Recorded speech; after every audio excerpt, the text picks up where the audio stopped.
Bueno, como les decía, colegas, muy buenas noches. Hoy lo que vamos a hacer es utilizar la sopa de letras para ponernos en la misma frecuencia. Lo que les decía es algo importante antes de activar la grabación. Lo que les decía es para poder hablar un mismo idioma, todos tenemos que conocer el vocabulario de ese idioma. A mí me ha pasado, por ejemplo, cuando he viajado a otros países sin conocer el idioma, por ejemplo, alemán, que llegas al país de Alemania y cuando aterrizas te sientes como un completo marciano, es decir, no encajas en absolutamente nada. No sabes dónde ir, no sabes a quién preguntar y te encuentras en una situación tan complicada que te pone en una situación de desesperación. Entonces, para que eso no suceda y podamos llegar a un país y podamos llegar al hotel y podamos ir a una farmacia en caso de que tengamos un dolor de muelas y pedir una antiinflamatoria, necesariamente tenemos que saber algo del idioma, en este caso alemán, que es simplemente un ejemplo de lo que estamos tratando de hacer. Lo mismo sucede en economía. Ustedes están haciendo un diplomado en impuestos y regulación fiscal o tributaria, pero este curso es un curso introductorio de economía, es un curso introductorio a lo que es un actor importante en la economía de cualquier nación, que es el Estado. Para poder entendernos en el lenguaje de la economía, tenemos que aprender ciertas definiciones. Hemos hablado de competencias y particularmente en este caso no vamos a practicar y desarrollar las competencias actitudinales. Tampoco las competencias procedimentales, pero sí nos vamos a concentrar en aquellas competencias que son competencias conceptuales del saber saber. ¿Cómo lo vamos a hacer? Jugando herramientas lúdicas y la herramienta lúdica que estamos utilizando es la de la sopa de letras. Ustedes han anotado de la sopa de letras que hemos asignado a la tarea, que esta es la sopa de letras de economía. Tenía dos partes, una primera parte de conceptos básicos, como por ejemplo política fiscal, política monetaria, inversión, microeconomía, etcétera, y otras más de las escuelas de economía relacionadas a lo que es el keynesianismo, el marxismo, la economía austriaca, el liberalismo, etcétera. Y han anotado en, eh, en una lista aquellas palabras que debemos aclarar. Entonces voy a presentar nuevamente la lista de palabras que necesitamos aclarar para hablar el mismo lenguaje, el mismo vocabulario. Entonces aquí arriba tenemos 27 palabras que son desconocidas y que son muy importantes para cualquier persona que quiera introducirse a la economía básica, la economía introductoria. ¿Qué palabras han mencionado que son de desconocimiento? La macro y la microeconomía. Entonces, hace instantes, hace minutos, hace unos 15 minutos, estaba aclarando que la macroeconomía lo que hace es medir los grandes agregados económicos, no la producción de una empresa, sino la producción de todas las empresas, no la situación de desempleo de una persona, sino el desempleo que existe en toda la economía, no la variación de precios de un producto, sino la variación de precios de todos los productos de la canasta familiar, por ejemplo, ¿no? O de la canasta básica. Entonces, la diferencia más importante entre macro y micro es que la macro se concentra en temas de agregados económicos, empleo, desempleo, inflación, producción, etcétera. Producto Interno Bruto, Producto Nacional Bruto, y la microeconomía se concentra más en el individuo, en el consumidor en particular, en el productor en particular. Les había dado un ejemplo que es típico en microeconomía y es pregunta de examen. Y en la pregunta de examen les diría algo como lo que viene. Si Juan prefiere más los partidos de fútbol a los partidos de voleibol, ¿cómo dibujaría usted la curva de preferencias de Juan? Si en el eje vertical medimos el voleibol y en el eje horizontal el fútbol. Y ustedes en ese caso lo que tienen que hacer es ver si la función de preferencia, dado que en el eje vertical estamos midiendo la cantidad de partidos de voleibol y en el eje horizontal la cantidad de partidos de fútbol, si va a ser muy pendiente o muy poco pendiente. ¿Qué quiere decir pendiente? Pendiente quiere decir que es muy inclinado, ¿no? Entonces, si algo es muy inclinado, la velocidad con la cual cae un objeto es rápida, ¿no? Si es muy poco inclinada, es casi horizontal, entonces la velocidad con la que cae una pelotita es muy tenue, es muy lenta, ¿no? Entonces, de esa manera nosotros podríamos comprender la pendiente de una recta. Y eso es lo que estudian los economistas cuando ven la microeconomía. Otro concepto que han mencionado como desconocido tiene que ver con lo que se conoce con el nombre de índice de precios. Los índices de precios son fórmulas, las más famosas y utilizadas son el índice de precios de Paget, el índice de precios de las Peires, y el IPC es un índice de precios, pero al consumidor, y se utiliza el índice de precios al consumidor para calcular la inflación o la variación de precios de una canasta de bienes básicos o conocido también como canasta familiar.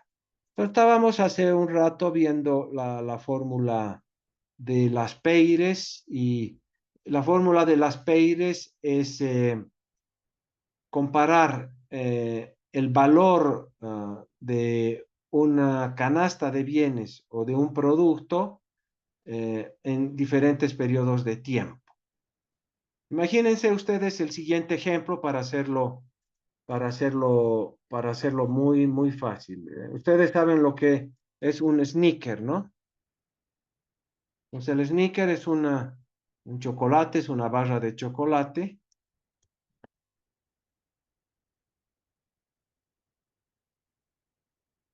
Y vamos a suponer que este sneaker lo consumimos en dos periodos, en el periodo cero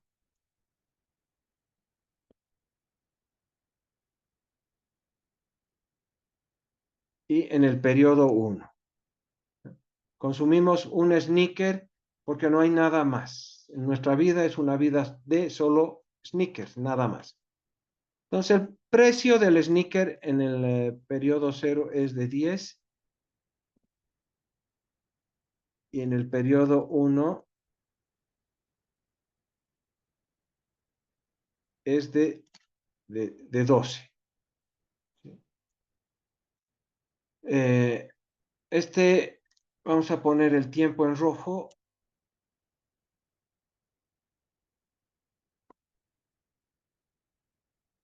O en amarillo ese es el tiempo, este es el precio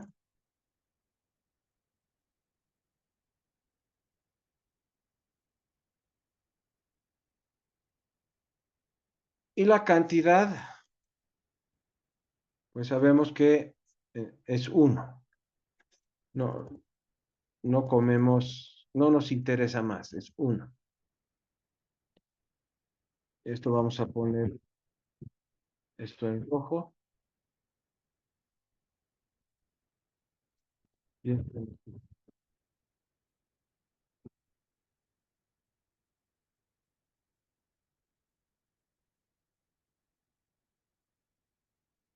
en azul. Bien.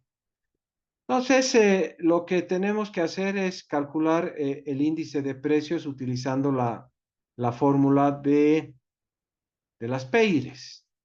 Entonces, ¿qué nos dice las Peires? Nos dice en el denominador tenemos P0 por Q0. Entonces, este es P0 por Q0. Entonces, en el denominador tenemos 10. En el numerador tenemos P1 por Q0, pero Q0 es 1 también. Entonces, en este caso es 12.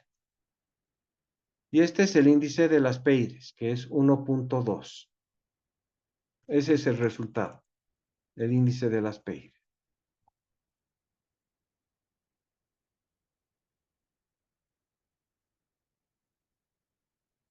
Y este es el índice que se usa para medir el IPC. ¿Cuál sería el índice de Paché?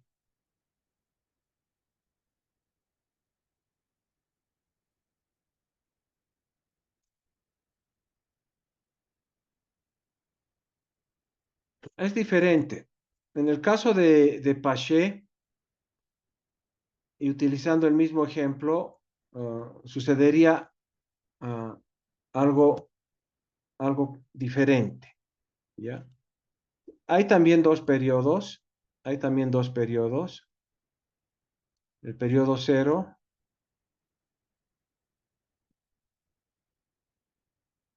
y el periodo uno. Esto en amarillo.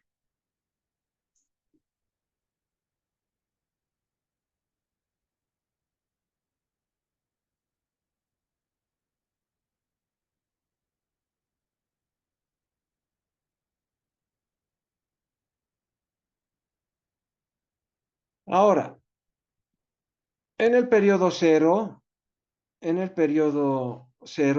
el precio es de 10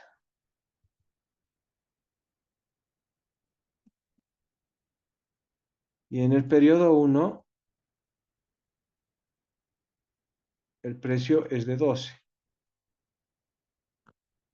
Pero ¿qué ha sucedido?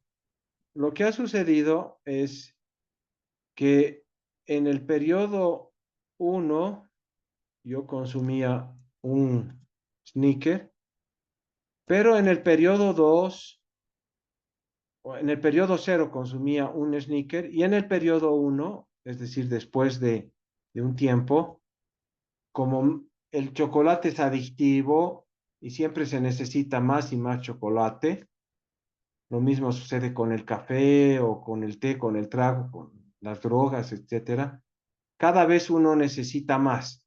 Nos vamos a suponer que en el periodo uno ahora consumo dos dos sneakers, porque claro, pasa el tiempo y soy vicioso, adicto al chocolate y no estoy conforme con uno, sino con. Ahora, El índice de de Paget es diferente. En el índice de Paget es igual a la sumatoria de P1 por Q1 entre la sumatoria de P0 por Q1. En otras palabras, lo que estamos tratando de ver es cuánto nos hubiera costado dos sneakers en el periodo cero. Porque ahora consumimos dos sneakers. ¿Cuánto nos hubiera costado en el periodo cero? ¿Y cuál es esa diferencia? Entonces, resolviendo acá,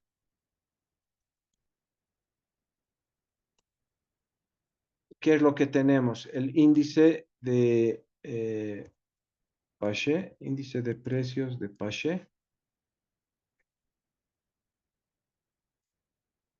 Esto es igual. Entonces, el,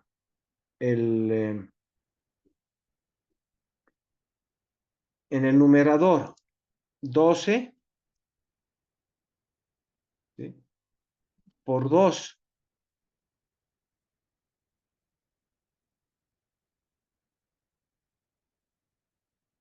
y en el numerador tendríamos 10, perdón, en en el,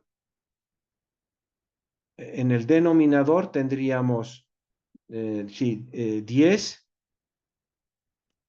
por 2.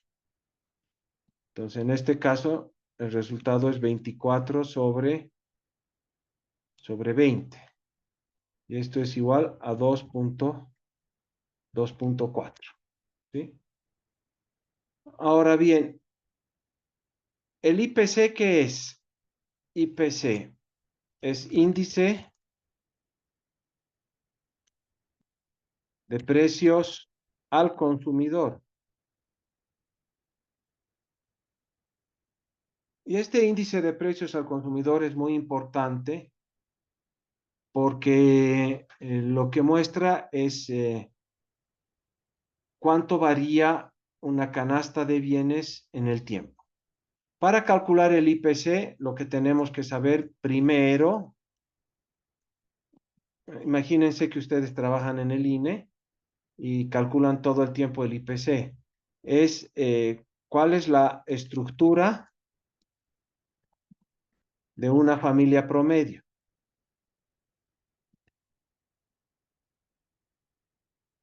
en Bolivia. Bueno, todos nosotros sabemos que ahora sobre todo hay mucho desorden familiar, pero una estructura familiar tipo es papá, mamá y tres hijos, ¿ya? Esa es la, la norma, el promedio. La estructura familiar son dos papás, mamá, papá y tres hijos. Ahora, claro, hay familias que tienen cuatro hijos, hay familias que tienen un solo hijo, hay personas solteras, hay personas que viudas, hay de todo absolutamente, de todo. Pero suponemos que son cinco personas. Los niños o los hijos, vamos a suponer que están en edad escolar. Y si eso es así, lo que hacen en el INE es calcular eh, lo que necesita la familia. Y la familia, claro, necesita muchas cosas. Necesita alimentación, necesita transporte, necesita salud, necesita educación. Los niños están en el colegio.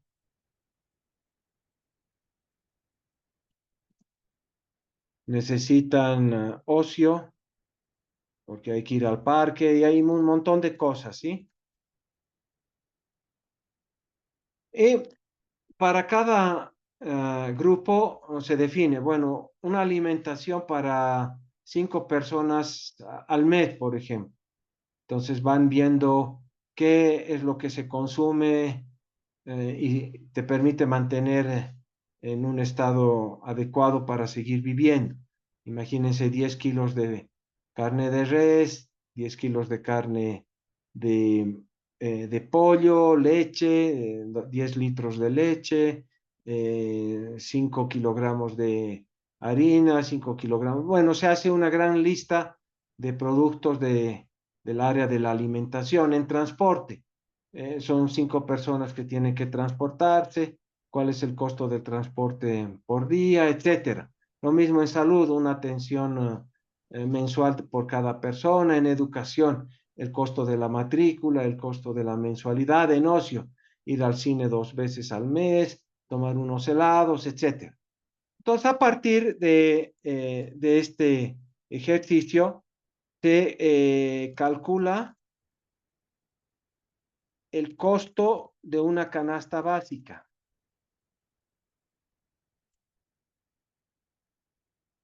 ¿Y cuánto creen ustedes que puede ser ahora en este momento el costo de una canasta básica en Bolivia? Estaba hablando hace unas horas con algunos estudiantes y me decían 2.000 bolivianos, pero están completamente locos, no saben, porque son estudiantes de pregrado. Ustedes que están en posgrado, ¿qué piensan? A ver, ¿qué piensan de la canasta básica? ¿Cuánto debe ser? ¿Cuánto debe ser para cubrir las necesidades básicas de una familia promedio de 5 personas? Algunas ideas para hacerlo más alegre el curso. A ver, Sergio.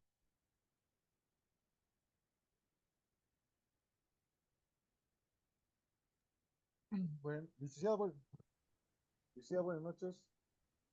Buenas, no te escucho muy bien, Sergio. ¿Qué opinas? Buenas noches. Bueno, la canasta promedio para 5 personas será unos 3.500 bolivianos, Ya, ok. ¿Por qué dices eso? porque, bueno, viendo la alimentación, el gasto de pasajes diarios que puede tener tanto papá, mamá e hijos, va a variar mínimo va a estar entre unos 10 a 20 bolivianos día.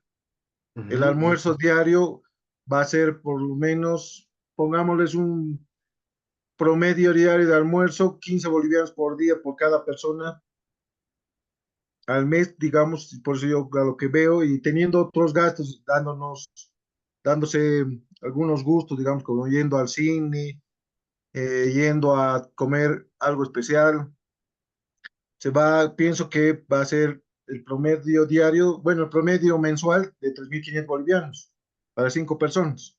ok, perfecto, está bien. Melissa, gracias, Sergio. Dice, también argumentando lo que dijo mi compañero, yo pienso que un salario mínimo, unos 2.365 bolivianos, debido a los cambios y a la subida de precios que se está dando últimamente, ¿no? Ya no se puede vivir con antes, como decía el presidente, bueno, el ministro de Economía, Arce, que se podía vivir con 100 bolivianos, la canasta familiar, pero no, nadie puede vivir con 100 bolivianos. De 5 personas yo pienso que un salario mínimo. Ya, perfecto, ok. Daniela Thompson,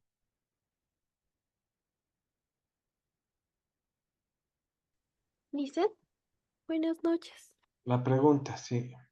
Yo igual comparto con mis compañeros de que lo que alcanzaría tal vez para vivir adecuadamente para una familia de 4 personas o de 5 personas sería, yo creo que el salario mínimo, estimando tal vez un almuerzo que no sea tan costoso algo razonable, digamos, que tal vez podría oscilar entre unos 20 bolivianos mensualmente. Yo creo que con eso podría alcanzar. Leonel,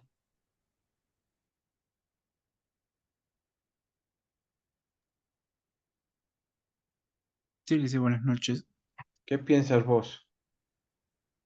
Yo estaba haciendo unos cálculos, tratando de proyectar lo que yo gasto para 5 personas. Y más o menos me salió un cálculo de 4.500 bolivianos, que debería ser un aproximado que considero yo para una cantidad de 5 personas. Considero que es 4.500 bolivianos. Eso, mm, a grandes rasgos. Muy bien, claro, de eso se trata, que ustedes puedan hacer los cálculos y opinar y rebatir también en caso de que haya algo que no sea coherente, ¿no? Bueno, una persona más y luego seguimos. Tal vez una dama. ¿Quién tiene familia? ¿Está casada? Bueno, ahora la gente ya no se casa, ¿no? La gente, bueno, ustedes son jóvenes, no sé. Si hay alguien casado o casada, mejor dicho, con familia.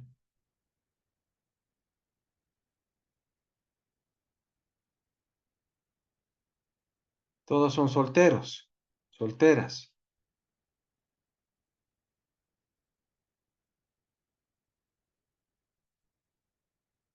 Ya, ya, Vanessa, por favor. Gracias. Muy buenas noches, Lisa. Yo no estoy casada, pues perdón, estoy soltera, pero sí he tenido la oportunidad de poder un tiempo cocinar y comprar las cosas para mi familia, hacer los pedidos del mercado. Y ya sé que muchos hablan que es 15 bolivianos diarios por persona y ya que gastan, pero digamos con 15 pesos yo puedo cocinar hasta para 3 platos cocinándome para mí. Entonces yo considero que lo mínimo que se necesitaría, teniendo un buen gusto, comprando digamos, buenas carnes, sería unos 1500, 300, eso yendo al mercado y consumiendo solo comida de la casa. ¿No? Pero tal vez si compras de la calle o si vas a comer, darte unos gustitos de la comida que venden ya preparado, un almuerzo, entonces sí necesitarías más, pero yo tengo mi familia de 5 personas y eso es el tanto que podemos alcanzar. Y afuera de lo que comemos de la calle, dándonos unos gustitos, esos platos que cuestan 30, 20, 15, almuerzo, sí sería, como dicen mis compañeros, mis colegas, de 2.000 bolivianos o hasta 3.000. Pero yo tuve la oportunidad de poder comprar durante casi 2, 3 años, solo para mi familia, entonces nos gastaba mucho y sobre todo en la cuarentena era mucho. Podías comprar huevo para un mes, era con 30 pesitos, buscabas otros lugares, era menos también, hay más accesibles, de 20 pesos, hasta te dan 2 mates de huevo, hasta 50 pesos o 40 pesos. Así, no sé, creo que varía, depende de qué tal tanto necesita la persona para darse el gusto de comprar. Y yo creo que una familia que con 5 miembros, o sea, lo mínimo, mínimo necesitaría unos 1.300 o 1.200. Muy bien, gracias. Bueno, no se olvide que además de la alimentación hay otros rubros, ¿no? Están los alquileres, transporte, salud, educación, ocio, todo eso, todo eso forma parte de la canasta. Para, ¿dónde estamos aquí?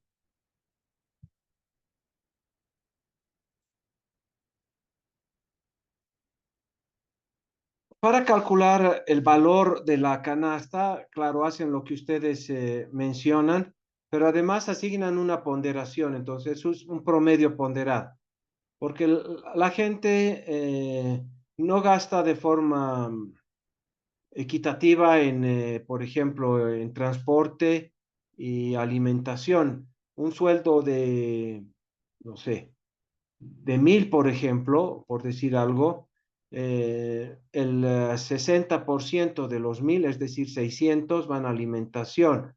De los 1.000, 100 van a transporte y 200 van a ocio o a salud. Entonces, para poder calcular la canasta, se asigna una ponderación a cada grupo, a cada grupo. ¿Qué grupos hay? Alimentación, transporte, salud, educación, ocio, vivienda, ¿no? Y la mayor parte de la ponderación la consume el rubro o el grupo de alimentos. Entonces es un segundo punto que es importante tomar en cuenta para calcular el IPC, que es de calcular el costo de la canasta básica. Y bueno, vamos a suponer, para facilitar datos y que tienen alguna relación con lo que sucede, 5.000 bolivianos. Entonces, ¿qué es lo que se hace ahora? Como paso 3, lo que se hace es elegir un año base.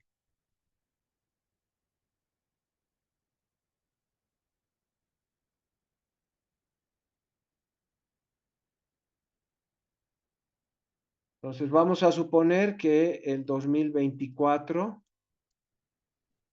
es el año base.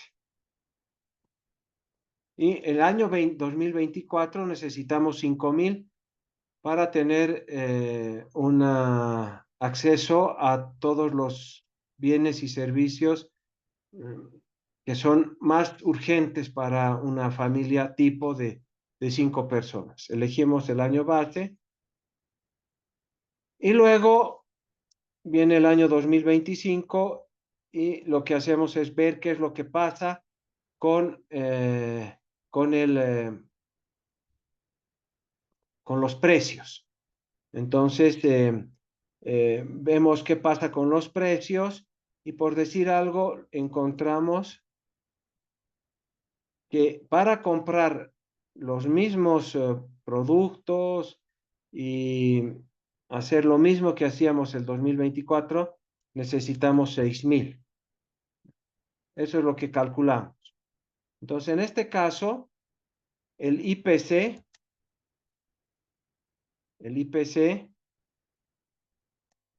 ¿qué va a ser? El IPC va a ser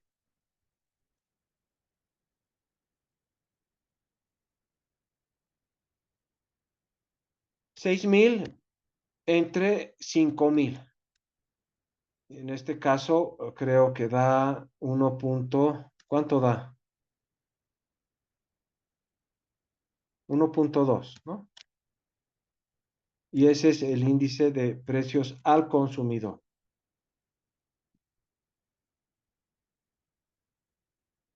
Si queremos calcular la inflación,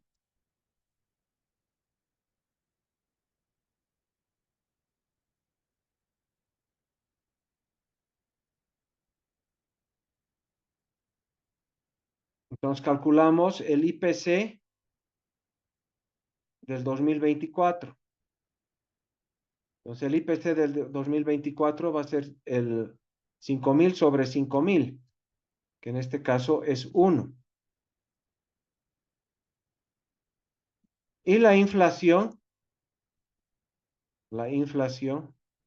bueno, no voy a poner acentos, es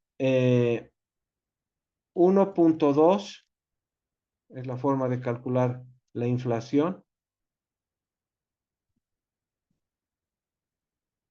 menos 1 entre 1. Y en este caso nos sale 0.2 entre 1 y esto es igual a 0.2 y esto es igual al 20%. Entonces, la conclusión diría en esta economía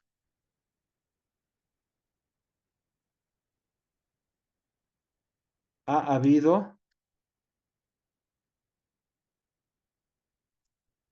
una inflación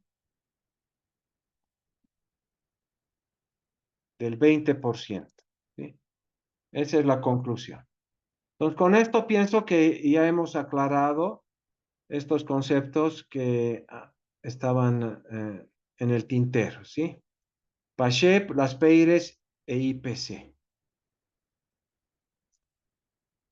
Vamos ahora a ver otras tres que son importantes y tiene que ver con Keynes,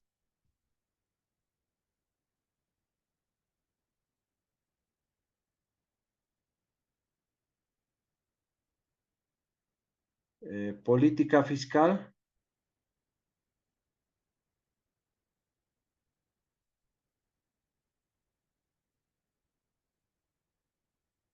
y política monetaria, que he visto por algún lado de acá.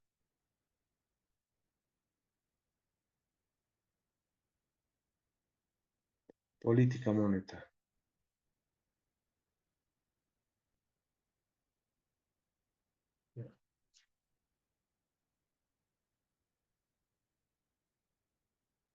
Bueno, para eso vamos a ver quién fue Keynes.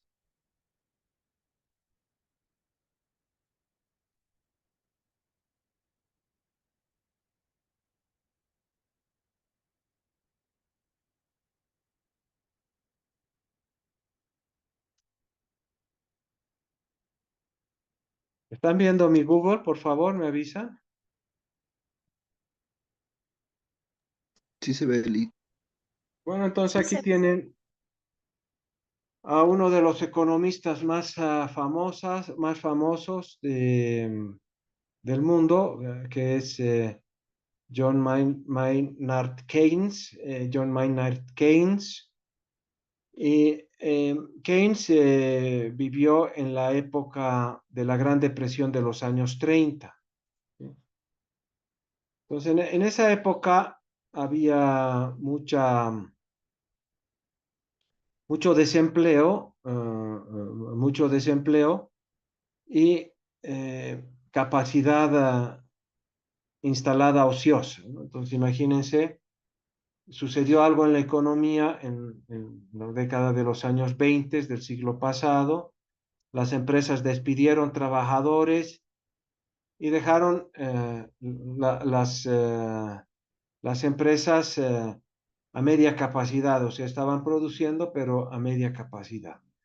Entonces, ¿cuál fue la receta keynesiana? La receta keynesiana de esta época fue, bueno, como hay desempleo, la gente necesita ingresos, necesita circulante, necesita dinero para que pueda demandar en el mercado y de esa manera las empresas van a producir. No sé si me dejo entender, ¿sí?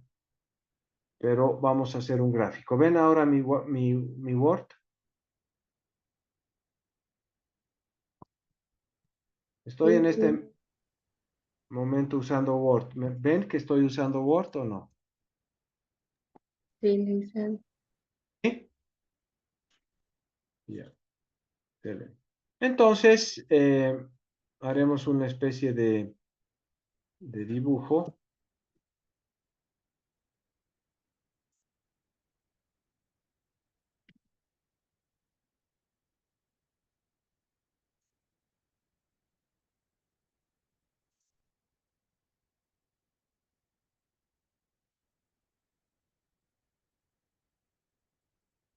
Para tratar de explicar esto.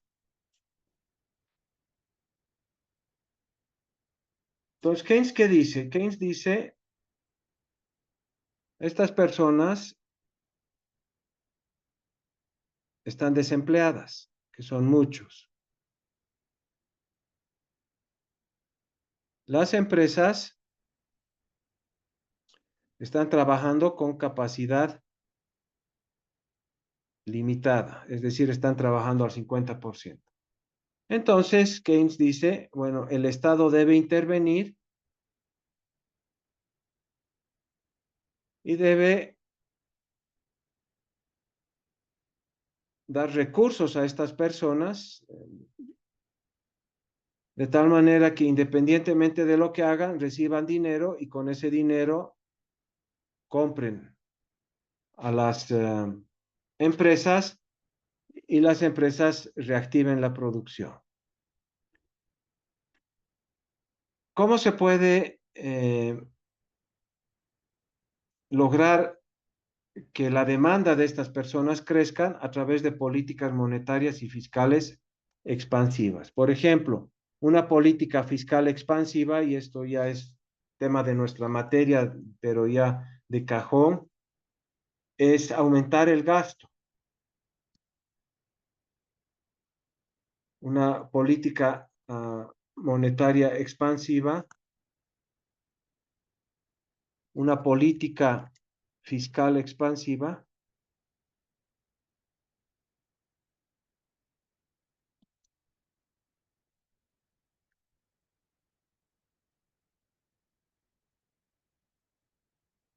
es aumentar el gasto del sector público a través de transferencias, como subsidios y obras públicas. Pues de esa manera, la gente empieza a acceder a recursos, a dinero y a gastar. Entonces, ese gasto va a disparar otra vez la actividad empresarial, pero eso ustedes han visto, no sucede de esa manera. Y claro, esta receta keynesiana ha sido aplicada durante estos años en el actual gobierno y en otros países también, con resultados muy lamentables para las economías, ¿sí?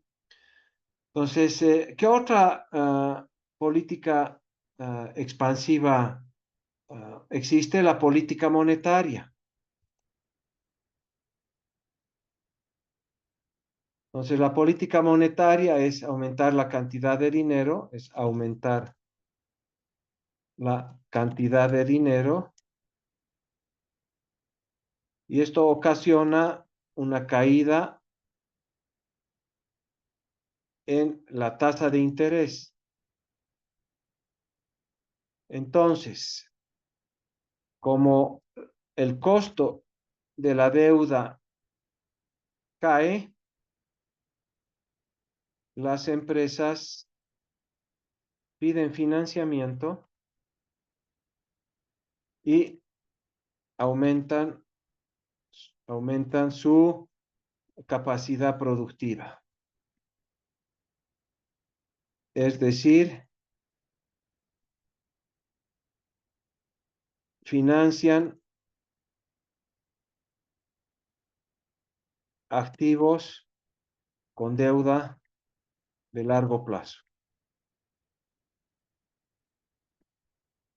Entonces, hay más inversión en las empresas porque baja la tasa de interés, hay más inversión en las empresas y esa inversión genera contratación de trabajadores. Básicamente, lo que se busca todo el tiempo es que haya mayor disponibilidad para que la gente pueda gastar su dinero. Y se supone, esta teoría supone de los keynesianos, que automáticamente el sector productivo va a reaccionar ante una mayor cantidad de dinero. Pero hemos visto, colegas, hemos visto con el ejemplo del sándwich y el refresco, que eso no va a suceder, no va a ser necesariamente de esa manera. No va, por tener más dinero, no implica que haya mayor producción y productos ah, automáticamente. No, no es así. Eso es básicamente todo lo que tiene que ver con estas preguntas que ustedes han puesto en la pizarra, ¿sí? Bueno, veamos entonces ahora lo que es PNB,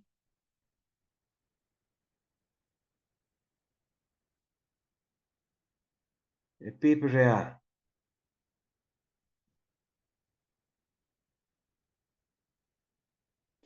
Bueno, todos ustedes saben lo que es el PIB, ¿no? El PIB es el valor de la producción de los bienes y servicios finales en un periodo de tiempo. Entonces vamos a suponer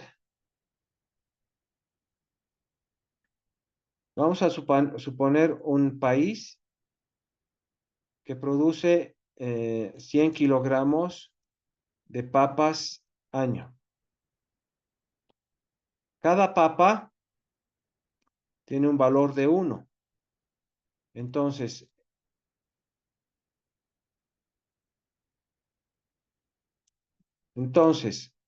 el PIB de esta economía es 100 unidades monetarias. Ahí no hay donde confundirse, ¿sí? Son 100 unidades monetarias. Esto es en el periodo 0.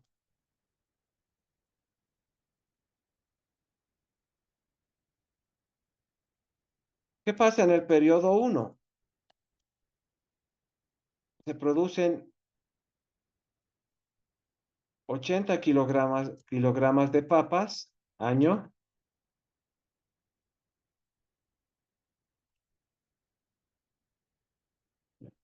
pero el precio es de 5. Entonces, si hacemos el PIB, que es precio por cantidad, nos saldría que es 80 por 5, que es 400 unidades monetarias. Entonces, aquí la conclusión errada sería, en el periodo 1 estamos mejor que en el periodo 0, porque el PIB es 400. Eso es medir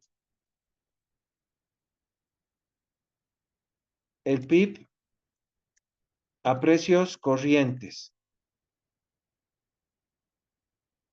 Necesitamos medir el PIB a precios reales. ¿Eso qué quiere decir? Quiere decir que vamos a utilizar la siguiente situación. Entonces, el PIB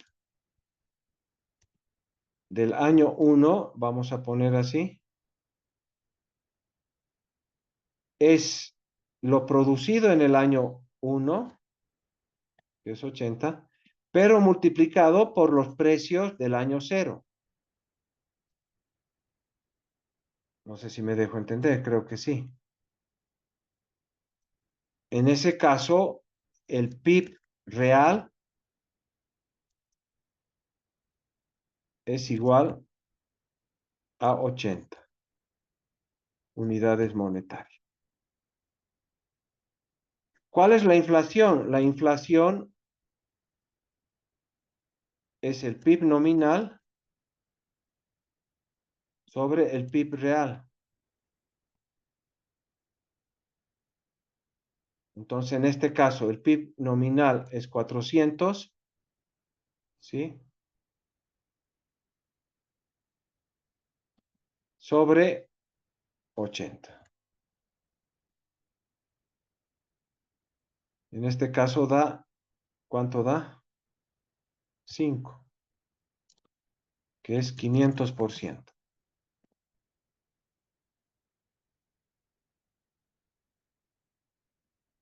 500%. Eso en cuanto a PIB. PIB real y PIB nominal. ¿Qué es el PNB? Es medir el producto no solamente de los factores locales, o sea, el PIB, aquí vamos a aclarar, ¿sí?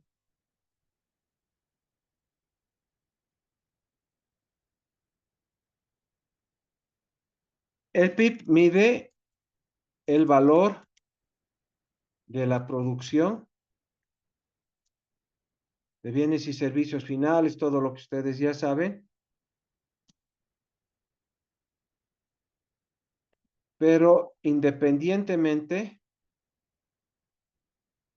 los factores sean locales o extranjeros.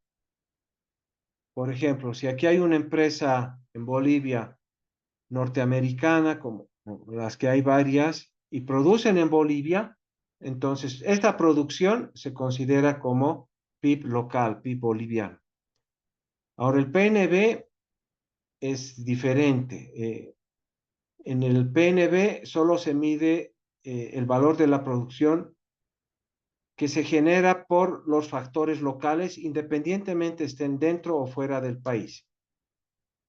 Si hay un boliviano que tiene una empresa en Chile y produce 1.000, por ejemplo, en valores monetarios, esos 1.000, como es un factor boliviano en Chile, forma parte del PNB, pero no forma parte del Producto Interno Bruto. Esa es la diferencia. En nuestro medio, lo que más utilizamos es el PIB y no el PNB.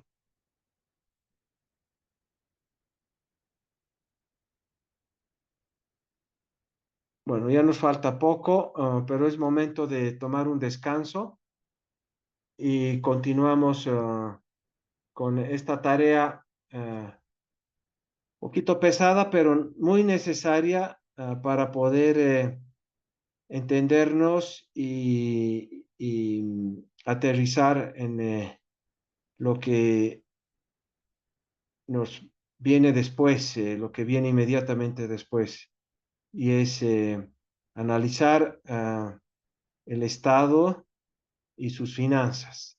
¿Sí? Ok. Para eso, claro, era muy importante aclarar conceptos relacionados a lo que es el PIB, índice de precios, y también políticas fiscales y políticas monetarias, keynesianismo, que es algo que nos va a permitir hacer un análisis económico bastante acertado. Muy bien, colegas, entonces nos vamos a dar un descanso de unos 20 minutos y retomamos a las 21:32. ¿Están de acuerdo? Sí, licenciado. Ok, De acuerdo, licenciado. bueno, Felizmente. ¿sí?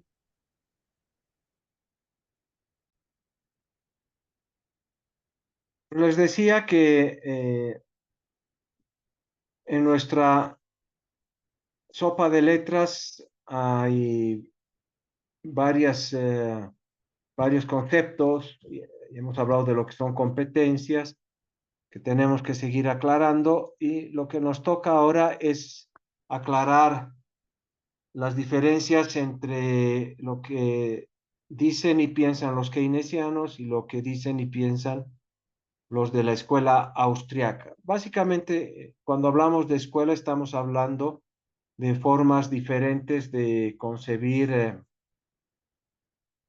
la realidad, lo que sucede en el entorno, en las economías, en el día a día. Entonces hay diferentes interpretaciones, unas más equivocadas que otras, pero ninguna tiene la verdad, como les decía, absoluta. Dentro de la escuela austriaca están varios representantes. Uno hemos mencionado varias veces, que es Murray Rothbard, eh, pero detrás de Murray Rothbard hay otros más antiguos.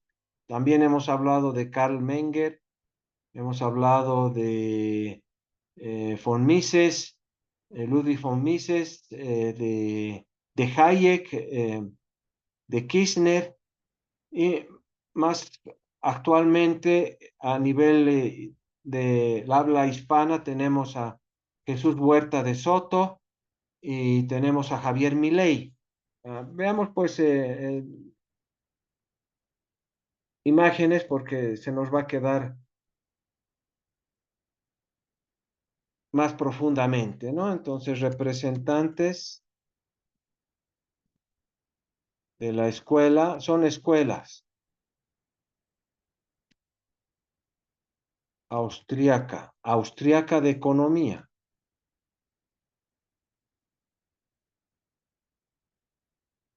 Y aquí está los más importantes en este dibujo, ¿sí?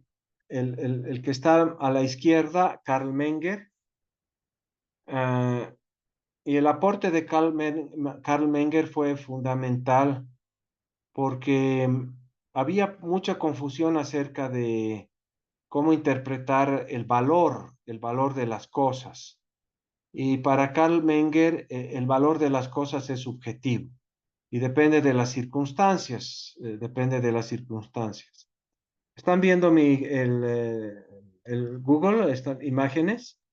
No, no está compartiendo. Ah, caramba, tienen que avisarme, pues. Ya, un grave error mío. Ya, ahora sí, deben estar viendo. Karl Menger es el primero, es un economista austriaco que se pelea con los economistas historicistas en Alemania, ¿no? Entonces les contaba la anterior vez que en realidad surge el nombre de economistas austriacos de una forma despectiva, ¿no? Es como que, son los economistas austriacos, son unos changos que no saben nada. Y de ahí se queda el nombre de economistas austriacos, pero en Alemania en esa época habían otras escuelas, la de Smoller, que era la escuela historicista, que despreciaban las formas de interpretar la realidad de otros científicos, de otros estudiosos. Entonces, Karl Menger se pregunta algo que ustedes deberían meditar y es, ¿qué vale más? ¿Un diamante o un vaso de agua? Y bueno, todos sabemos que el diamante vale muchísimo más que un vaso con agua, pero nadie se va a morir sin diamantes. O sea, si yo no tengo diamantes y no me muero, pero tengo agua, fíjense, no sé si ven mi vaso con agua. Si no tomo agua, me muero. Entonces, ¿por qué los diamantes valen más que que el agua? Y esa fue una discusión de muchos años y no se ponían de acuerdo. Hasta que Karl Menger sale con un aporte muy importante y que tiene que ver con el hecho de que el valor es subjetivo y está en el margen. Ah, y de hecho les pasa a todos ustedes todo el tiempo. Hay momentos en los que valoran el servicio de un dentista y están dispuestos a pagar lo que sea para que atiendan su problema dental y en otros momentos pues ni siquiera se acuerdan que existen los dentistas. Entonces son momentos específicos, coyunturas, situaciones específicas, las que hacen que una cosa valga más un momento que otro. Estábamos hablando también del whisky, etiqueta azul, que tiene un valor muy diferente para alguien que es abstemio que para alguien que le gustan los traguitos. Entonces, la escuela austriaca parte de varias premisas Y una de las premisas de las que parte la escuela austríaca es que el valor es subjetivo y no es la materialidad la que nos sirva para definir el precio de algo, sino la subjetividad del mercado o del consumidor. ¿Por qué en este momento la Coca-Cola es tan preciada y le va tan bien a la Coca-Cola? Les voy a pasar un video sobre la Coca-Cola en Bolivia, que es un video financiero, pero ¿por qué le va tan bien? Y le va tan bien porque mucha gente, para mucha gente, yo no tomo Coca-Cola, no tomo gaseosas, pero para mucha gente la Coca-Cola es algo vital. Prefieren tomar un vaso de Coca-Cola que tomar un vaso de leche, de lejos. ¿Qué pasaría si, digamos, el día de mañana sale una noticia que espanta a todo el mundo sobre el consumo de la Coca-Cola? No sé, por ejemplo, que la Coca-Cola tiene un veneno mortal y la gente de un segundo a otro decide no tomar Coca-Cola. ¿Cuál es el valor de la empresa Coca-Cola? ¿Cuál es el valor de la Coca-Cola en esa situación hipotética? Cero, porque nadie quiere arriesgar su vida ante la amenaza de morir envenenados por la Coca-Cola. Espero que me deje entender. Entonces, el valor de una Coca-Cola, pues el valor material de una Coca-Cola debe ser muy bajo. ¿Qué tiene una Coca-Cola? Tiene agua, tiene gas, tiene azúcar, listo. No tiene una gran cantidad de insumos importantes, pero claro, el valor de la Coca-Cola en el mercado es muy grande porque la gente valora la Coca-Cola de manera particularmente, o sea, de forma individual, de forma particular. Entonces, uno de los aportes de Karl Menger fue ese, que el valor es subjetivo, el valor es subjetivo. De hecho, hay mucha gente que ante la opción de un iPhone y un Samsung, siempre prefieren el iPhone, pero el Samsung puede ofrecer lo mismo y más que un iPhone, pero están dispuestos a pagar $400 más por un iPhone de última generación, ¿no? Eso es algo subjetivo y particular a esa persona. Ahora, hay casos de fanáticos del fútbol que están dispuestos a pagar $10,000 por la camiseta que ha usado Messi en el Mundial. ¿Cuánto costará esa camiseta? Bueno, debe costar $20. Pero si tiene la firma de Messi, hay personas que estarían dispuestas a pagar hasta $10,000 por tener en su casa una camiseta de Messi. Y hay otros que no darían ni 10 centavos. Conozco gente que odia el fútbol y no darían ni 10 centavos por una camiseta con la firma de Messi, pero otros darían más de $10,000. Y así nomás es, el valor es subjetivo, el valor es subjetivo. Eh,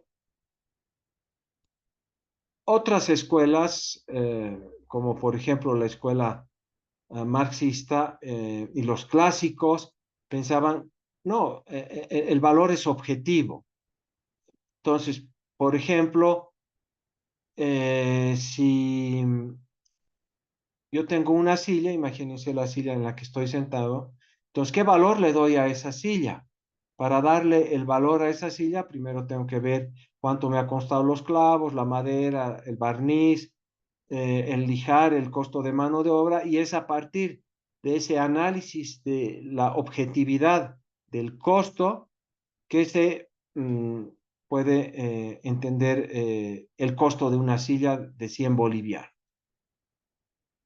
Entonces, son diferentes formas de interpretar las cosas. Para los austriacos el valor es subjetivo, es decir, está en la mente del individuo y no necesariamente obedece a la suma y resta o multiplicación de los insumos que están dentro de ese producto. No es así. ¿Ok? Los keynesianos, a diferencia de los austriacos, suponen que el Estado es una necesidad, es decir, tiene que existir el Estado, porque sin Estado no hay demanda, el Estado es el único ente eh, económico que puede impulsar la economía a través del gasto público, ¿sí? Sin Estado no habría absolutamente nada. El Estado es muy importante porque tiene que estar presente en absolutamente todo. Los austriacos dicen, no, el Estado tiene que ser lo más pequeño posible y ese concepto de lo más pequeño posible tiene el nombre de minarquismo. ¿Qué es el minarquismo? Es una versión, es un color, podríamos decir, eh, un espectro dentro de la escuela austriaca que dice que el Estado debe existir, pero debe ser lo más pequeño posible. Y el Estado debe garantizar los derechos ciudadanos y los derechos del individuo, que son la propiedad, que son el cuerpo y lo que es la libertad. A eso debe dedicarse el Estado. En cambio, Keynes dice, no, el Estado tiene que gastar, tiene que tener una presencia muy fuerte de tal manera que pueda intervenir en la economía a través de políticas fiscales y monetarias. ¿Cómo interviene el Estado en la economía? A través de políticas fiscales y políticas monetarias. Un ejemplo de política fiscal es, bueno, dar el bono Juancito Pinto, dar el bono Sol, que es el bono dignidad. Bueno, hagamos la construcción de una carretera de, no sé, de Tarija hasta Pando. Hagamos hospitales, hagamos escuelas. Entonces es una manera en la que el Estado interviene en la economía. Pero claro, y aquí viene la otra parte, que es la que hemos estado discutiendo anteriormente, y tiene que ver el Estado, pero no produce nada, no genera plata. El Estado gasta la plata de otros. ¿Y qué derecho tiene el Estado de decidir cómo gastar la plata de otros? Eso es un robo. Y ahora pues hay una pelea muy fuerte en nuestro país incluso, sobre estos dos tipos de escuelas, de entender la vida y las cosas que pasan en una sociedad.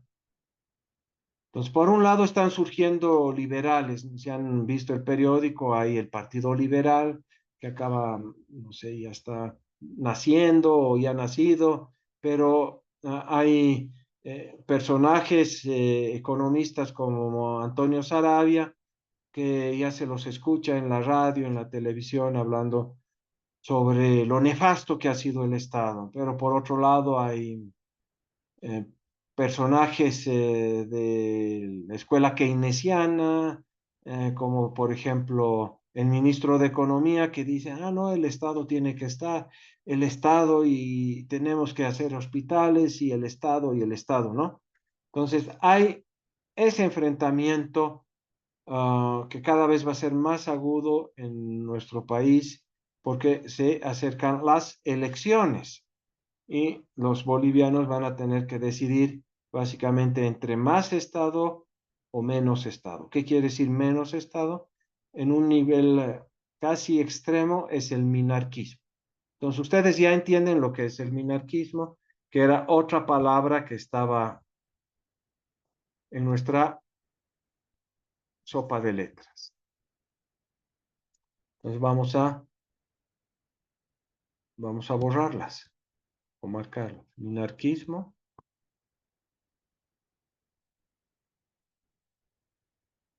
Eh, Totalitarismo es básicamente el marxismo. Y aquí abajo, ¿qué más hay?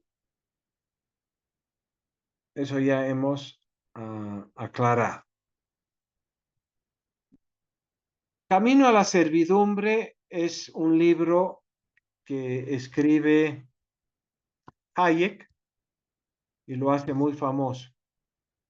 Hayek es otro economista austriaco. Vamos a ver su cara, por favor. Sí, puedo.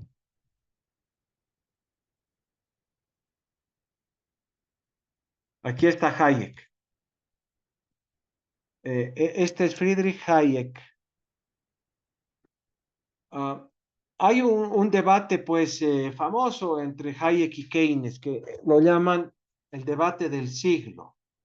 Pero ¿quién gana ese debate? Gana Keynes, porque claro, Keynes es más atractivo para para los oídos de la gente, ¿no? Hacer hospitales, hacer escuelas, hacer caminos, ofrecer ese tipo de cosas cae muy bien a todos. En cambio, Hayek es más disciplinado, dicen, no, la intervención del Estado genera distorsiones, es importante que sean las transacciones voluntarias las que definan qué se debe producir y qué no se debe producir. El Estado no debe intervenir fijando precios porque si fija precios el Estado, pasa lo que ha pasado en Venezuela, pues colegas, ¿qué ha pasado en Venezuela? En Venezuela, Chávez dice, no, el precio del litro de leche es, por decir, 50 centavos. Y es a ese precio que se va a transar y se van a comercializar la leche de 1 litro. Bueno, claro, suena bien. La gente no quiere gastar mucho dinero y si puedes comprar leche pagando 50 centavos en vez de 6 pesos que se paga ahora, mucha maravilla, ¿qué más no queremos? Acceder a la leche a precios de 50 centavos. Entonces, el que venda el precio de la leche, sube el precio de la leche a más de 50 centavos, lo meto a la cárcel. Entonces, claro, algunos se han arriesgado, querían vender a 5 pesos, nos han metido a la cárcel, pero ¿cuál es el resultado de esta política que suena bien, es atractiva a los oídos de todos? No hay leche en ningún lado. En Venezuela no hay leche, no hay carne, no hay arroz, no hay azúcar, no hay papel higiénico. Y el problema que tenían los venezolanos es que no tenían papel higiénico para limpiarse el poto. Así nomás es. ¿Por qué? Porque, claro, el Estado interviene un eh, ignorante completo, piensa que gritando como un mono puede cambiar las cosas que están definidas por la interacción de miles y miles de personas. Ustedes han leído el texto de Javier Sala y Marten y un capítulo dice, ¿quién sabe hacer una galleta? Bueno, parecería muy simple hacer una galleta, pero cuando te pones a pensar hacer una galleta, nadie puede hacer una galleta, porque detrás de la galleta hay miles de millones de conocimientos, de destrezas y de acciones que tienen que suceder para que se pueda hacer una galleta. No se puede hacer una galleta sin horno, no se puede hacer una galleta sin harina, no se puede hacer harina sin trigo, no se puede hacer trigo, no puede haber trigo sin semilla, no puede haber una galleta, digamos, de maní sin el maní y sin el azúcar. Y no puede haber azúcar sin el ingenio. Y no puede haber azúcar sin alguien que haya cosechado. Entonces, es todo tan complicado que mejor dejar que la mano invisible actúe y nadie la moleste. De eso se trata, no molestar a la mano invisible, porque cuando uno molesta a la mano invisible, pues quiebra el ecosistema económico y resulta que hay un anuncio que dice precio de la leche a 50 centavos, pero no hay leche en ningún lado. No hay leche en ningún lado. Entonces, estás fregado.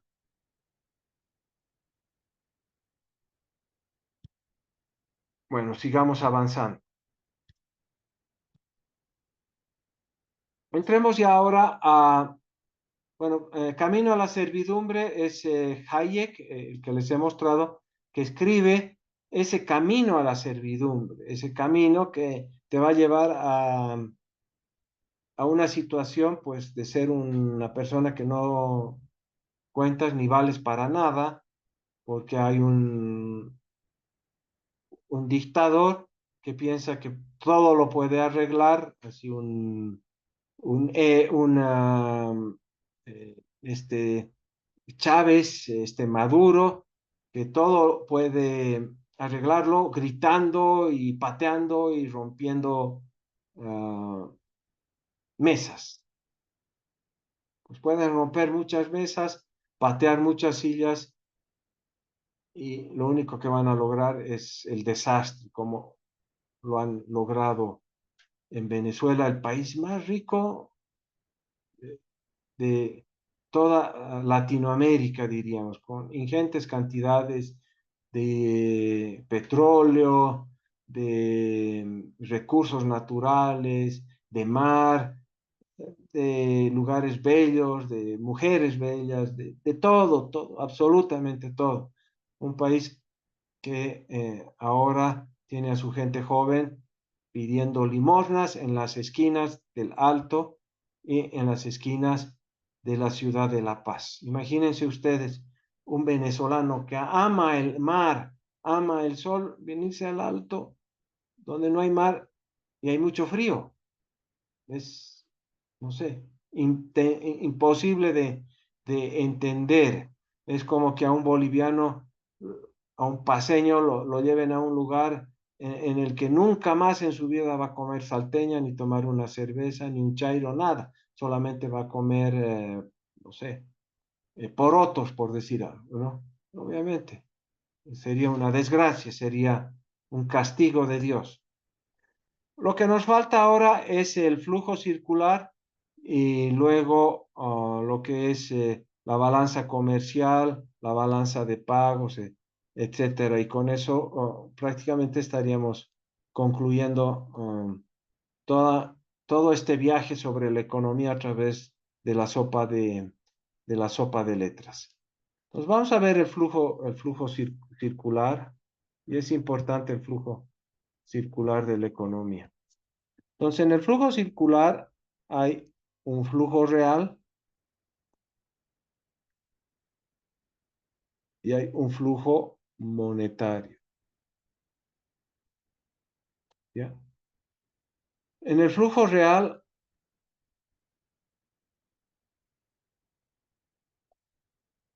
tenemos, por ejemplo, una situación en la que están viendo mi pantalla. Sí, Sí, licenciado. Aquí hay familias y aquí hay empresas. ¿Ya?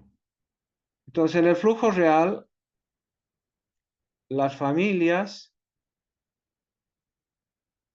ofrecen a las empresas sus factores. Por ejemplo, el trabajo, el capital, la tierra. Entonces ofrecen en el mercado de factores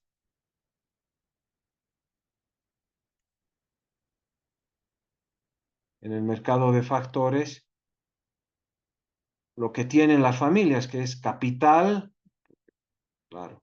Las empresas de alguien tiene que conseguir el capital para comprar activos. Ofrecen su trabajo y ofrecen sus recursos, en este caso tierra, capital y trabajo. Las empresas a cambio remuneran,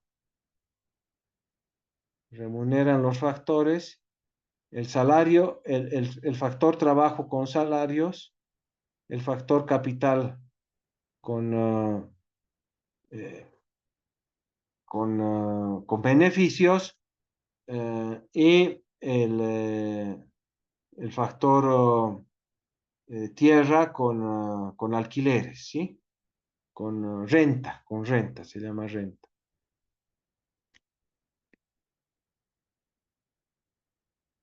Entonces, por un lado hay un ingreso, pero por otro lado hay un gasto. No sé si se dan cuenta. Vamos a bajar un poco esto.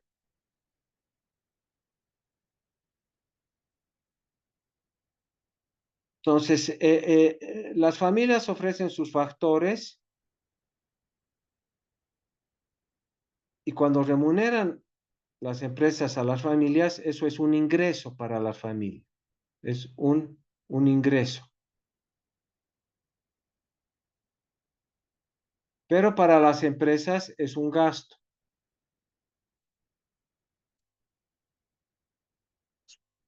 ¿Ok? Ahora, por otro lado, las empresas producen y en el mercado de bienes ofrecen bienes y servicios. Pues las familias compran esos productos, Coca-Cola, pan, lo que ustedes quieran. Y para las empresas, lo que compran las familias es un ingreso y para las personas es un gasto. Entonces hay un flujo real y un flujo monetario.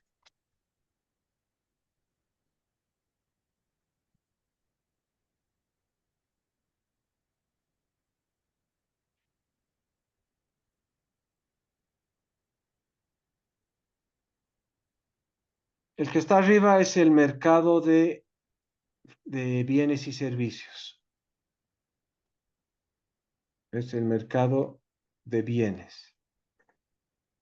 Ahora bien, esta es una economía con familias y empresas, pero hay un actor, que lo vamos a poner por acá, que se llama gobierno. ¿Sí? El gobierno, aquí se complica un poquito, pero vamos a tratar de ver cómo nos arreglamos. Recibe de las familias impuestos. A cambio da transferencias. ¿Sí? Entonces, todos nosotros pagamos impuestos, pero también recibimos transferencias. Por ejemplo, el bono Juancito Pinto, ¿no? O algún bono, ¿se acuerdan cuando había de la pandemia? Nos han dado 1.000 pesos, creo, a cada uno de nosotros. Con las empresas, el gobierno compra bienes a las empresas, contrata, las empresas pagan al gobierno, pero también las empresas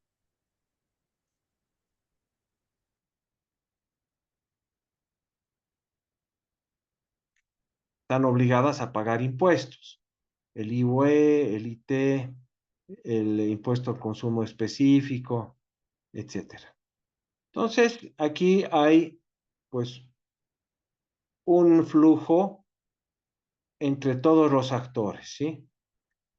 Las familias, sí, también en el mercado de factores ofrecen sus factores al gobierno y el gobierno retribuye con salarios, no con renta y tampoco con beneficios porque el Estado no es propiedad pues de las familias, ¿no?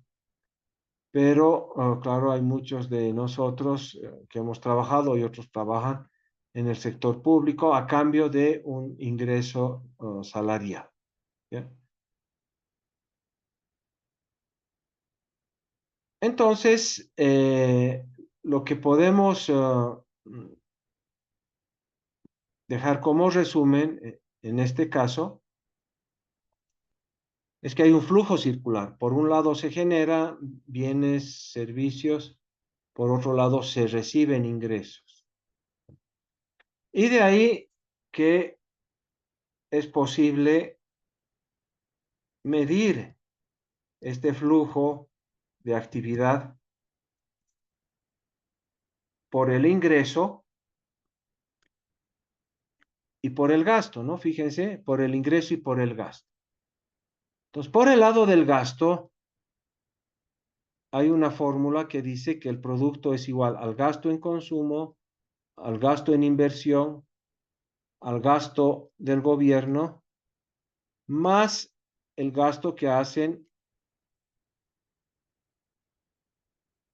las empresas y las personas que viven en otros lugares, en otros países, por los productos locales, menos los gastos que hacemos los bolivianos, por ejemplo, por productos de otros países. Y esto se llama exportaciones netas.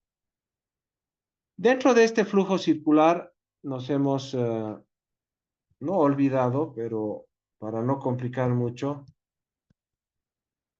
poner otro actor que es el resto del mundo.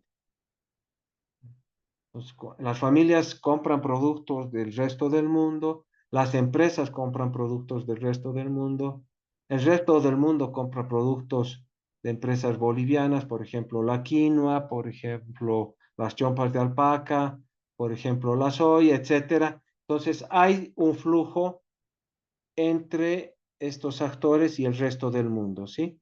Entonces, son ingresos y egresos también.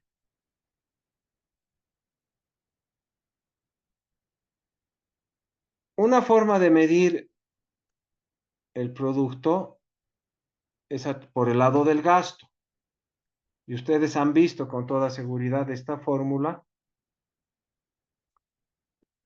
Y es esta fórmula la que de alguna manera nos ayuda a visualizar cómo el Estado interviene en la economía. ¿Ya? ¿Cómo puede el Estado intervenir en la economía? Entonces estamos hablando aquí de productos, ¿sí? Estamos hablando de producto. Pero este producto, que podemos también decir es, depende de la función consumo.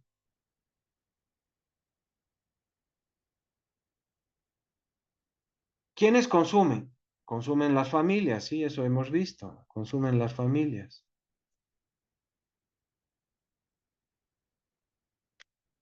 Consumen las familias. Las familias van a consumir más si tienen más ingreso, correcto. Pero para que tengan más ingreso, deberían tener un mayor ingreso disponible. Para que tengan un mayor ingreso disponible, deberían bajar los impuestos, de alguna forma. No sé si entienden el razonamiento. ¿Ya? Entonces, este PIB, estamos hablando solo de keynesianismo ahora. Depende de la función consumo, los que consumen son las familias. ¿Cuándo voy a consumir más? Cuando tenga mayor ingreso disponible. Entonces, este consumo depende del ingreso disponible. Más la inversión, pero esta es la inversión privada. Cuando estamos hablando de inversión privada, estamos hablando de bienes de capital, es decir, aquello que vamos a usar para producir más. Y esto depende de la tasa de interés. Cuanto más baja sea la tasa de interés, aunque es un concepto errado, no vale la pena eh, hacer más lío de esto, pero se supone si la tasa de interés para conseguir recursos es más baja, entonces yo voy a invertir más. El costo del dinero es más bajo, entonces yo invierto, me arriesgo. Por ejemplo, si ustedes quieren comprar una casa y la tasa de interés para comprar casas es del 1%. Entonces, claro, van a tener mucho incentivo para ir al banco y solicitar un crédito para comprar casa. ¿Por qué? Claro, todos queremos una casa y si va a costar tan bajo conseguir dinero del banco, entonces me arriesgo y me hago un préstamo y compro la casa. Dentro de esta variable inversión está todo lo que es capital para producir, pero también está la inversión en vivienda. Por eso estamos hablando de la casa. Dentro de esta G está todo lo que son bonos, bono Juancito Pinto, bono solidario, bono, no sé, bono dignidad, bono de uno, bono de otro, transferencias, obras públicas, hospitales, escuelas, todo eso, ¿sí? Y dentro de esto está el resto del mundo, exportaciones menos importación. Exportaciones menos importaciones es balanza comercial, la balanza comercial, que es lo que estaban preguntando. ¿Ya? Ahora, el Estado, para poder financiar este gasto,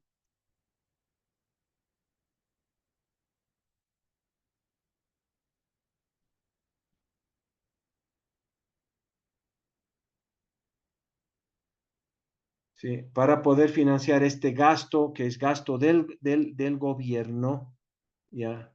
Pero en realidad tenemos que hablar del Estado, tiene que generar ingresos, ¿sí? O sea, tiene que ver cómo puedes sacar recursos para financiar este gasto. Ahora veamos pues el Estado, ¿qué es? Veamos qué es el Estado.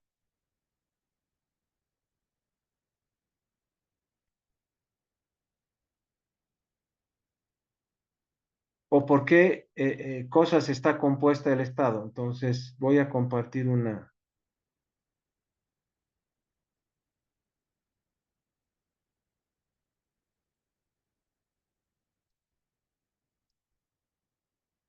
PowerPoint.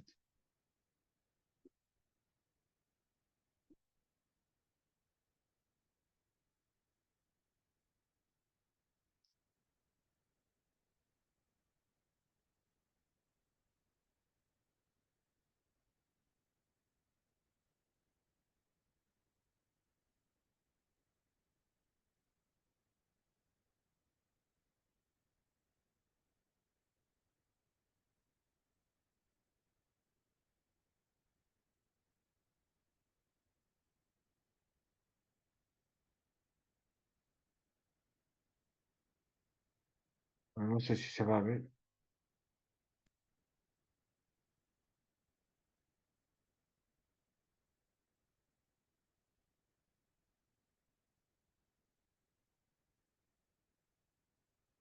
Y con esto ya nos vamos a retirar, ¿sí? Para continuar la próxima clase. La mitad de la próxima clase va a ser avance y luego van a dar un examen que es un ejercicio que van a hacer. ¿Ven entonces el PowerPoint? Entonces, ¿qué es el Estado? Pues el Estado es un monstruo. El sector público podemos dividir en dos. Fíjense, el sector público no financiero y el sector público financiero. En Bolivia, el sector público financiero es el Banco Central de Bolivia, los fondos, etc. Y el sector público no financiero, vean acá, ¿están viendo? Sí, sí. Sí, Sí, licenciado. Que ver con todo lo que es el gobierno central y las empresas públicas, el gobierno general, mejor dicho. ¿Ya? Pues dentro de las empresas públicas, pues tenemos IPFB, tenemos Entel, el banco, bueno, no el Banco Unión porque es entidad financiera, pero tenemos EVAs, no sé qué macanas, Lacteorbol, Quipus, un montón de cosas, ¿sí?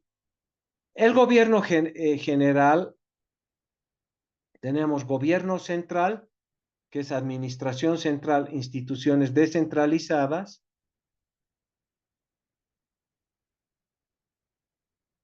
Tenemos administración territorial, prefecturas, municipalidades e instituciones de la seguridad social. Entonces podríamos tal vez concebir que el Estado es todo esto. Ahora, todo eso, hace 15 años atrás eran 100.000 personas. Ahora son 600.000 personas. Todo eso antes eran inexistencia de empresas públicas.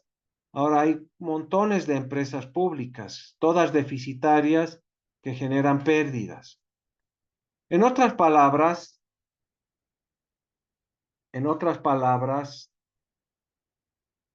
toda esta estructura hay que financiarla. Hay que financiarla. Tiene que tener recursos para que funcione. O sea, nadie que trabaja en el sector público estaría contento si no le pagan, ¿no? Pero esos recursos que recibe mensualmente por su trabajo tienen que salir de algún lado.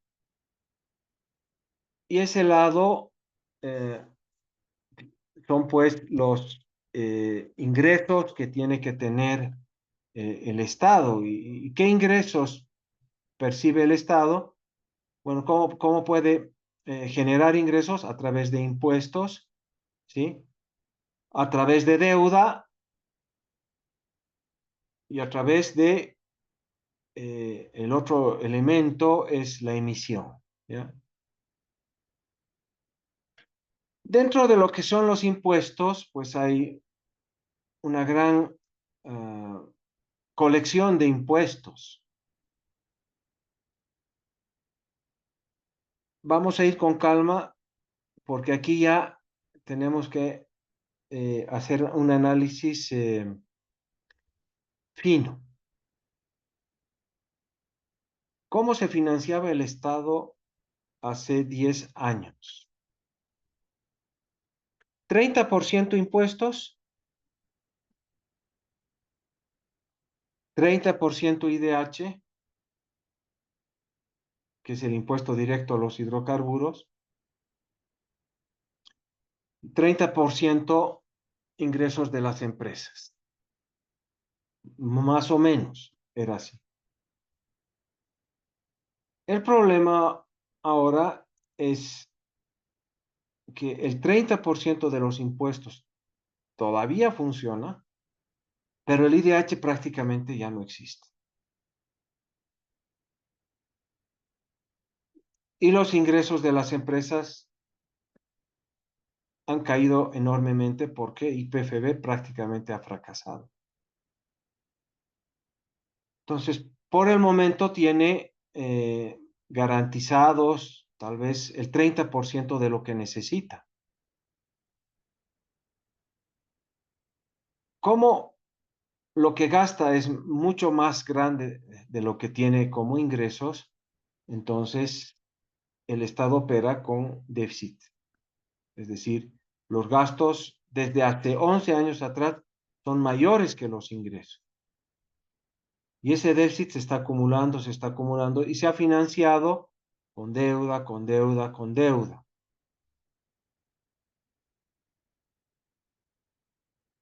Ahora, en el Senado y en el Parlamento hay una gran pelea que hemos visto un cachascán entre legisladores de uno y otro lado.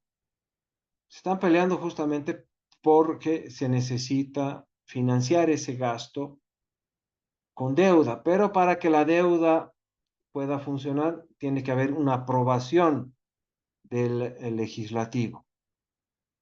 De alguna manera han logrado esa aprobación, han habido denuncias de un partido que se llama comunidad, ¿qué se llama? El partido de Carlos Mesa, que legisladores de Comunidad Ciudadana han votado por algo que no estaba aprobado, los quieren sacar del partido, que han sido deshonestos y todo un lío. Pero fíjense la situación tan crítica que tenemos ahora en Bolivia y la vamos a discutir con mucho más calma la próxima sesión, que es el día lunes, donde nos vamos a enfocar ya en los problemas de las finanzas, de la economía boliviana y sobre todo de las finanzas del sector público, porque no hay manera de poder cubrir esos gastos con las fuentes de financiamiento que actualmente se tienen. Los impuestos que mayor impacto tienen en la generación de ingresos es el IVA, el IT y el IUE. Pero estos impuestos solo cubren el 30% de las necesidades de ese Estado. Pero ese Estado no quiere achicarse. Ese Estado quiere seguir grande, quiere seguir hipertrofiado, no se quiere reducir. Entonces, quieren deuda, pero tampoco consiguen deuda porque ya nadie quiere prestar. Entonces, la pregunta es, ¿qué alternativas se puede buscar para que el Estado o consiga los recursos que necesita o de alguna forma se ajuste y funcione acorde a la realidad, como lo estamos haciendo la mayoría de las familias que tenemos responsabilidad? Tenemos que, de alguna manera, disciplinarnos, tenemos que cortar gastos innecesarios, de tal manera que los ingresos que percibimos puedan cubrir nuestros gastos más necesarios. O la otra opción es buscar nuevas fuentes de ingresos para cubrir esas obligaciones que tenemos. Ok, colegas. Bueno, lo que hemos hecho hasta ahora es, es épico, como tal vez se pueda decir. Hacer un curso de economía de 2 años en pocas horas. Siento que sí hemos abordado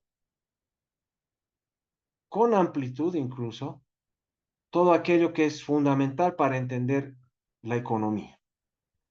Lo que nos falta hacer es enfocarnos, y ya lo hemos empezado a hacer, a lo que es el Estado. Entonces, hemos visto una función que mide el PIB por el lado del gasto, ¿sí? Y que a través de esa identidad que se llama Producto Interno Bruto medido por el lado del gasto, podemos entender cómo el Estado puede y participa en la economía. Entonces, ¿cómo puede el Estado, a través de políticas fiscales y monetarias, afectar esa ecuación que se llama ingreso por el lado del gasto, Producto Interno Bruto por el lado del gasto? También hemos visto que en nuestro país hay una serie de obligaciones que se dan a partir de esa estructura del Estado, del Estado que actualmente existe, donde es un Estado, un sector público no financiero, que tiene gobierno central, gobiernos territoriales, instituciones, empresas, y todo eso hay que financiar. Pero lamentablemente las fuentes de financiamiento que antes alcanzaban, porque había un impuesto a los hidrocarburos y se exportaban muchos hidrocarburos y gas al Brasil y a la Argentina, pero eso ha caído, porque se han agotado las reservas. No se ha invertido en nuevas reservas, entonces se ha agotado esas reservas y el impuesto directo a los hidrocarburos era en el lugar de, en este caso, del pozo, en el lugar donde se donde se abre la llave eh, para sacar el gas. Es ahí donde se hace el control fiscal. Y es a partir de esa información que automáticamente se puede calcular cuál es el impuesto o los ingresos del Estado por el impuesto directo a los hidrocarburos. Pero como eso se ha reducido a más de la mitad, se exportaban al día 60 millones de metros cúbicos, 60, ahora ni siquiera 30 se pueden exportar a los países clientes.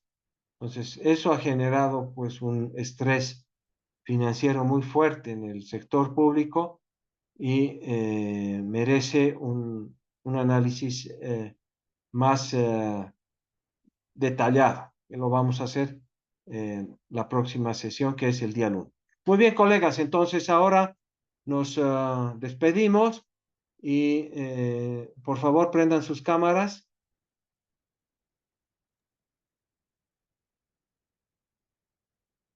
Bueno, espero que no estén en medianoche, porque claro, el horario no ayuda. Y muchas gracias por su tiempo y nos vemos pronto. Cualquier información yo les comunico por WhatsApp. Les voy a pasar algunos videos para que ustedes puedan ver y la próxima clase podamos aterrizar ya en lo que está pasando con la economía y la crisis que estamos viviendo en este momento. Listo, buenas noches y suerte en todo. Hasta luego. Buenas noches. Buenas noches, hasta luego. Buenas noches. Hasta luego, Licen. Claro, Teresa.